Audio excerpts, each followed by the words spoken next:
थंडी आहे.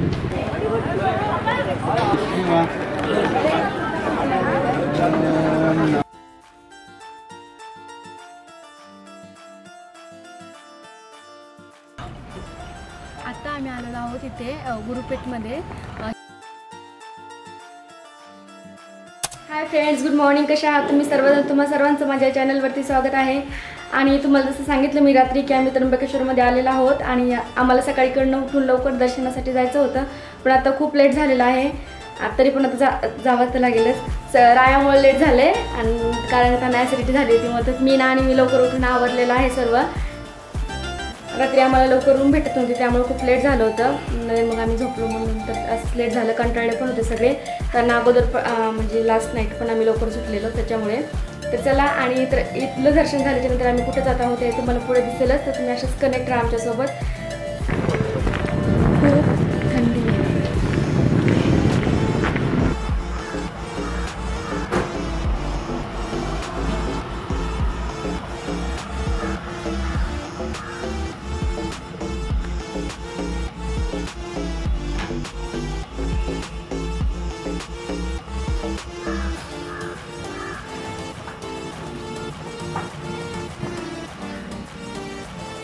आम्ही हॉटेलमधून चेकआउट करतोय, पण आमचा हा अजून हे डिसाईड नाही झालेलं की बॅगा इथंच ठेवायच्या, ती घेऊन जायच्यात बरोबर.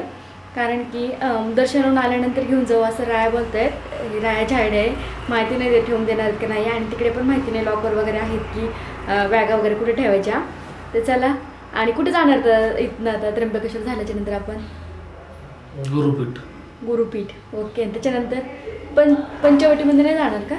काय माहिती, अजून काय डिसाईड केलेलं नाही. सगळं अनप्लॅनच आहे, त्याच्यामुळे सगळं गोंधळ होतं आहे. आणि ज्यावेळेला पण आम्हाला टायमावरती भेटत नाही आहे. आणि आता सकाळ सकाळ पोटात दुखायला लागलं थोडं काय माहिती नाही का. तर चला, असेच कनेक्ट राहा आणि देवाचं दर्शन घेतल्यानंतर भेटते. फ्रेश आहे इकडे वातावरण, खूप मोठे मोठे डोंगर दिसते सकाळी. आता थोडासा म्हणजे मॉर्निंग झालं आहे आता, तर दिसतेच छान आहे. जरा बाहेर गेल्यानंतर कळेलच कसं काय. सकाळी चला, असेच कनेक्ट राहा. तिथील जे शॉप होते ते पण ओपन नव्हते झालेले आणि थोडी थंडी होती, एवढं नाही काही. पुण्याला खूप थंडी, आम्हाला वाटतं तिकडे पण असेल, पण नाही, मीडियम थंडी होती. थोडं चालत गेले की लगेच मंदिर दिसतं आपल्याला आणि खूप चालावं नाही लागत तिथे गेल्याच्या नंतर आपल्याला. आणि खूप सकाळी सकाळी गेल्यामुळे एवढी गर्दी नव्हती. आणि माहिती नाही का, तिथे गेल्यानंतर खूप प्रसन्न वाटत होतं, वातावरण एकदम छान होतं.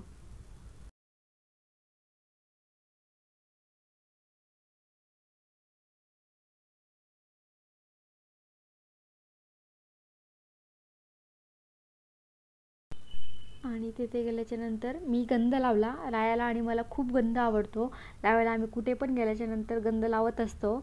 आणि त्या आजोबांनी खूप छान प्रकारे लावला होता मला. आणि ते लावताना ओम नमः शिवाय ओम नमः शिवाय बोलत होते.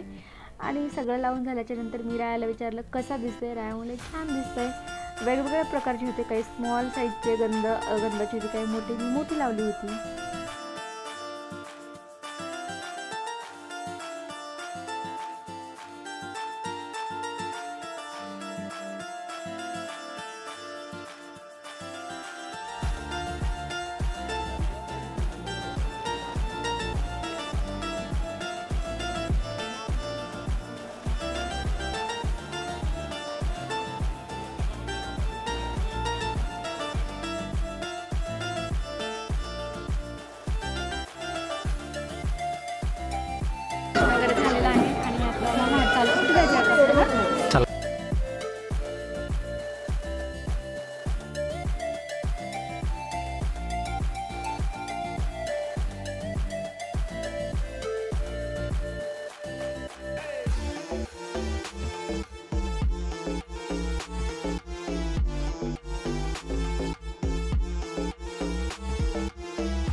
आणि तिथे तुम्हाला 3 दिसत असतील चेहरे खाली दगडाला, ते ब्रह्मा, विष्णू आणि महेश यांचे आहेत.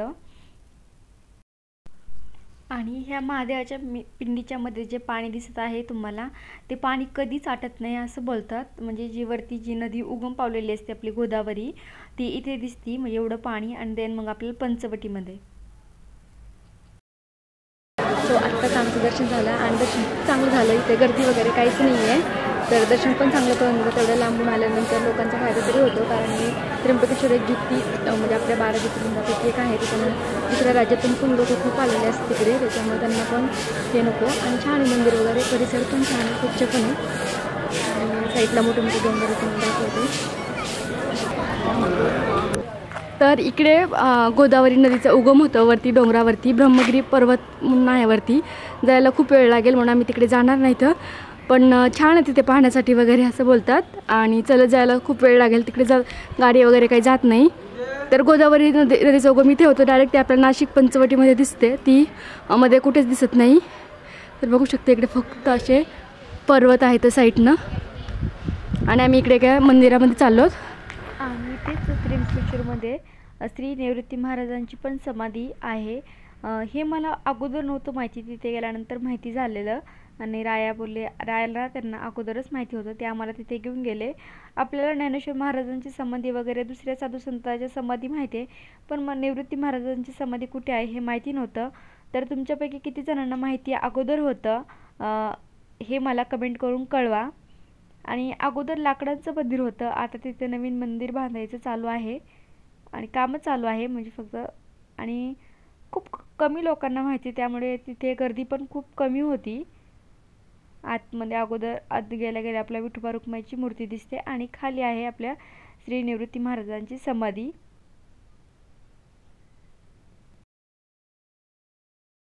ही जी समाधी दिसतीये ही पेशव्यांच्या काळातली आहे, म्हणजे बोलतात. म्हणजे पेशवे होते, त्यांचे जे गुरु होते त्यांचे आहे इथे. आणि ही आपली निवृत्ती महाराजांची समाधी. आता मंदिराला हे रिन्यू केलेलं आहे, म्हणजे पहिल्यांदा फक्त लाकडी पेशव्यांच्या काळातलं मंदिर होतं, आता ते नवीन बनवत आहे, ते छान असं मंदिर. तर बघू शकता तुम्ही इकडे अजून पण काम चालू आहे साईडला पण. साईडला वगैरे झाल्यानंतर खूप भूक लागली होती, तर आम्ही इथे नाश्ता केला.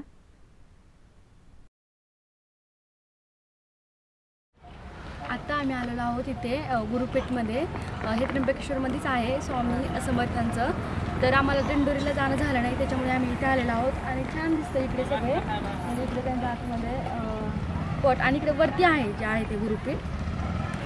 आणि देवळ्या चित्रपट माहिती असेल तुम्हाला, तर जो लास्ट सीन होता शेवटचा तो इथे शूट झालेला होता. तर दाखवतील, आता आम्ही दाखवतो तुम्हाला, जर शूटिंग करायचं अलाउड असेल तर. कारण इथे बऱ्याच ठिकाणी शूटिंग करायला अलाउड नाही आहे, अलाउड नव्हती आहे. आतमध्ये जिथे मेन मंदिर आहे तिथे आम्ही फक्त खालीच थोडंसं काढलेली. तरी ते खूप छान होतं. इथे सगळ्या प्रकारची आपल्याला म्हणजे औषधी वनस्पती वगैरे असतात त्या दिसत होत्या. ऑर्गॅनिक शेती पण होती. साईडला एक तलाव पण होतं तिथं पाण्यासाठी.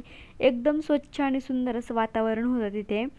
आणि राहण्याची पण सोय आहे तिथे खाली, ज्यांना राहायचं आहे तिथे ते राहू शकतात.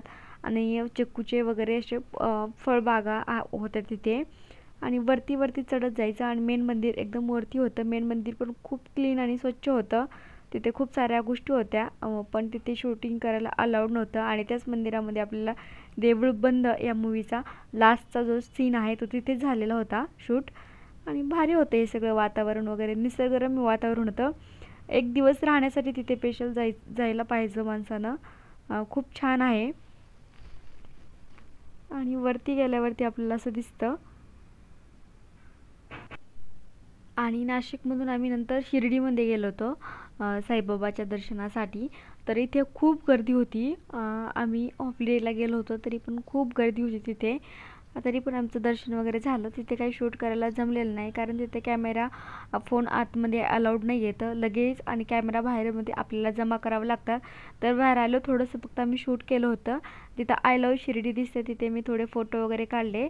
आणि म्हटलं सांगा तुम्हाला, मी शिर्डीला पण गेलो होतो. तिथे काहीच शूट करणं झालं नाही, फक्त आम्ही शिर्डीमध्ये जेवलोत आणि ते थोडं फोटो काढले, एवढंच केलं फक्त. कारण गर्दी असल्यामुळे आणि कॅमेरा अलाउड नसल्यामुळे आतमधलं काहीच दाखवू शकत नाहीत आपण.